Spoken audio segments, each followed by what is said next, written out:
श्री स्वामी समर्थ. तर आज गुरुवार होता. तर गुरुवार म्हटलं की घरात एक वेगळीच लगबग असते.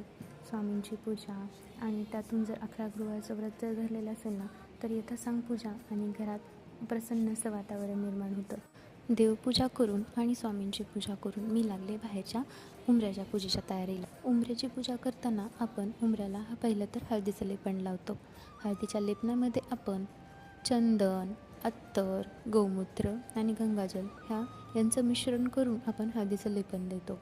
उंबऱ्याला हळदीचं लेपन आपण मंगळवार, गुरुवार, शुक्रवार, अमावस्या पौर्णिमा किंवा कार्यक्रम असेल तर आपण उंबऱ्याला लेपन देतो. उंबऱ्याला हळदीचं लेपन लावल्यानंतर आपण लक्ष्मीचे जे 8 रूपे आहेत, अष्टलक्ष्मींच्या नावाने आपण 7 ठिपके द्यायचे. त्याला हळद कुंकू लावायचं, अक्षता व्हायच्या, कापूर जाळायचा, धूप लावायचा.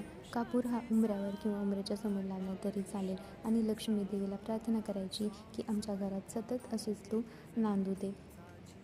उंबऱ्याची अशी पूजा केल्याने लक्ष्मीचा आपल्या घरात सतत सहवास राहतो, निगेटिव्हिटी दूर होते, पॉझिटिव्हिटी निर्माण होते आणि घरात सुख, समृद्धी, शांतता लाभते.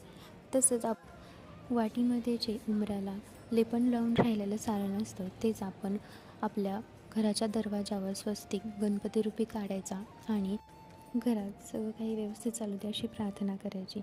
आजची माझी गुरुवारची सकाळ ही अशी होती. तर तुम्ही पण उंबऱ्याला हळदीचं लेपन करता का? तर मला कमेंट करून नक्की सांगा. श्री स्वामी समर्थ.